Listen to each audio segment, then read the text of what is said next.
I say, big ship sailing on the ocean,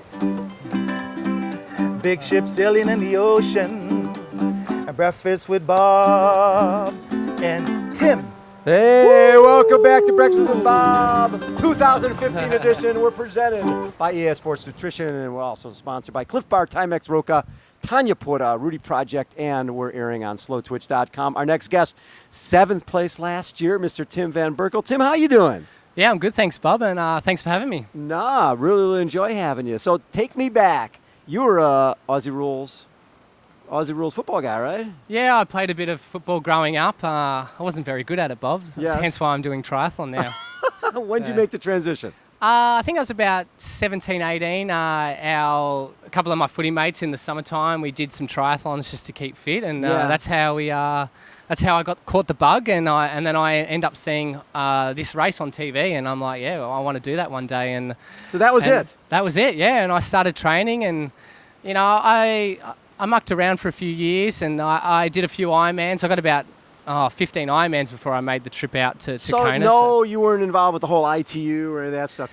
This is what you wanted. I did a bit of junior elite stuff back in Australia, but I wasn't very good at it. I didn't have the speed. I had no speed, and my swim wasn't up to scratch. But you turned pro at 21. Yeah, that's correct. Turned pro, and was there a race that you did that told you that, okay, I can be good at this. I can make a living at this? It wasn't until about 2008 when I won Ironman Western Australia for my first Ironman victory. It was my 4th Ironman. I think that's when I realised that I had a future in Ironman racing. And you were the 2nd youngest Ironman winner. Yeah, that's correct. Behind Thomas Elrigal. So 2010 you win Challenge Copenhagen, win again in 2011, and so you've had a lot of really good wins. When you come over here what was your first time here? Last year was my first. First time? Yeah, first time last year. So I didn't rush it. I wanted to make sure I was physically and mentally ready for the island. So you could have come? Yeah, I've qualified many times, but I waited, and I believed 2014 was my year, and ready. And I really planned the year around that, and gave it a good crack. So you've got such a great heritage of triathletes from Australia with Craig Alexander and Chris McCormick and Greg Welch and McKeely Jones and Pete Jacobs, and the list goes on and on and on. As you started moving towards doing this race, any discussions with any of those guys about what do I need to do to be ready for this thing? Yeah, I definitely I grew up idolising Walshy, Crowe, Macca, and I definitely picked a lot of their brains. I know all 3 boys really well, and got a lot of advice, and I picked a lot of guys' brains about this race, and it was everything I dreamed of. I absolutely loved my debut year. It was such an awesome and amazing experience, and I'm really pumped to get out there again on Saturday.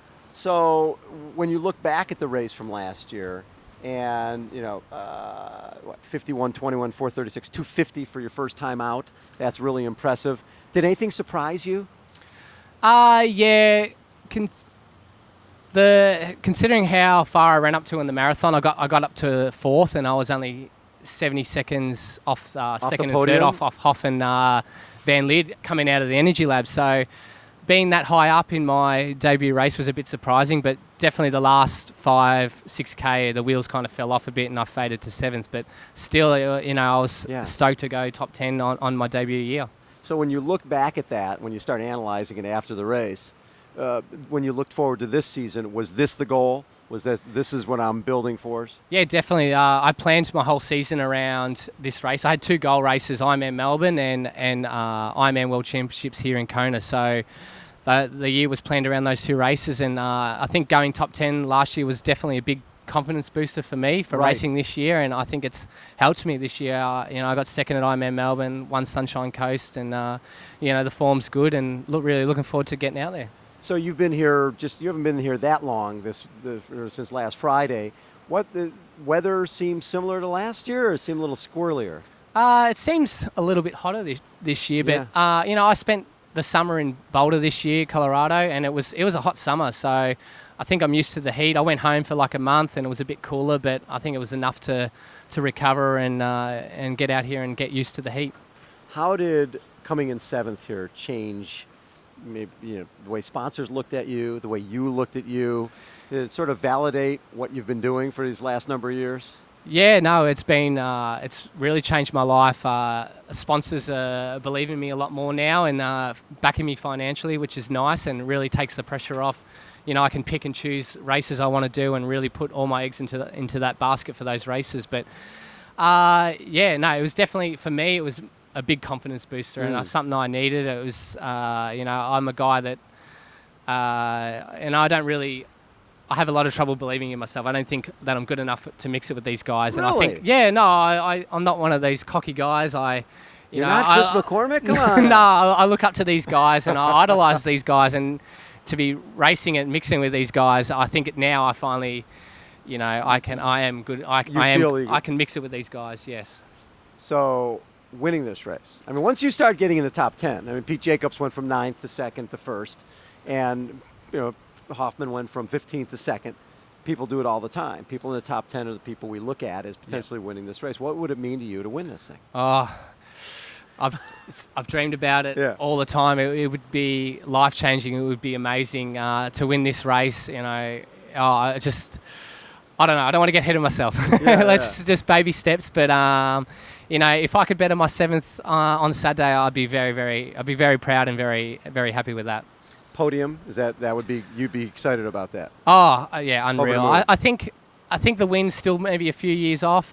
Podium maybe on a really good day, and the other guys have bad days. But yeah, as I said, if I could better my 7th, I'd be a happy boy. What do you look back at as your best race so far? And it doesn't necessarily have to be a win, but a race that was important to you believing in you. I think when I won the Australian 70.3 championship title in Mandurah in 2012, I think that was a highlight race. You know, I had a bit of a bad swim, missed the pack, and rode up and had a good run. So I think, you know, winning an Aussie title is always nice to have an Aussie title to your name, and obviously racing here last year, you know, this is the reason why I got in this sport, coming to Kona and to get top 10 on debut. It was a dream debut for me. When do you have a big family group out here, or are you flying solo here? Yeah, no, I've got some friends and family. I've got my manager. I've got a guy from Port who looks after me, massage and just taking care, just basically a swan, just looking after me. And a little bit different from last year. Last year I had my wife out, but this year I've taken it a bit more serious and just got the... Not a vacation. Not a vacation, yeah. I was just talking to Pete Jacobs a little bit ago, and he said Tim had a great race at Sunny Coast. Yeah, no, I... Sprint finish? No, that was Cebu 70.3. I had the sprint finish with Tim Reed. Yes. So that was a bit of fun. But yeah, a month ago I had Sunshine Coast 17.3. So that was, you know, and I won. So obviously the form's good, and it was nice to have a little win coming into this. And have you been able to, since last year's race here, have you been able to stay healthy? That's always the key. Yeah, right? no, I've had, touch wood, I've had no injuries or sicknesses. I had a little bit of a sore throat after Sunny Coast, and I was a little bit worried, but I just had a bit of rest, and I shaked that in a couple of days. The rest of this week, what will that look like for you? Well, we've got some exciting things happening with Giant this year. We're launching a whole new TT bike, the Trinity. So I'm here. I'm the only guy on it, and we're launching it with me. So I'm pretty excited about that. And really, so brand new bike. You're totally the brand new bike. It. It's a Tri-Pacific bike, and it's nice. I really like it. I rode a prototype at Sunny Coast, and it's a nice ride. And we're launching it here this week. And when will people get to see it? I think the door. They've got a shop here on Ellie Drive. I think the door's open today or tomorrow. So yeah, check it out. And you know, for someone like yourself who's ridden a lot of bikes, what makes this one special? I think the new Trinity, what's special about it, that it's catered for triathlon. It's Tri-Pacific. They've got an inbuilt aero system for drinking, hydration, for your storage for your gels, and I think for these Ironman races, you need that. You need to have everything aero and all your gels and all that hidden. And it's a nice bike. Love it. Tim, thanks so much for taking time. Thanks, Bob. It's good to see you again. All right. Tim Van Berkel has been our guest. Mr. Poncho Man, we are wrapping up day one from beautiful Huggos. We are presented by ES Sports Nutrition, Cliff Bar, Timex Roca, Tanya Porta, Rudy Project, on Slow Twitch. Poncho Man, take us out. A big ship sailing on the ocean. Whoa, oh, oh, oh. Big ship sailing on the ocean. Breakfast with Bob and and Tim. Awesome. Thanks, guys. Cheers. That's a wrap. Hello, everybody.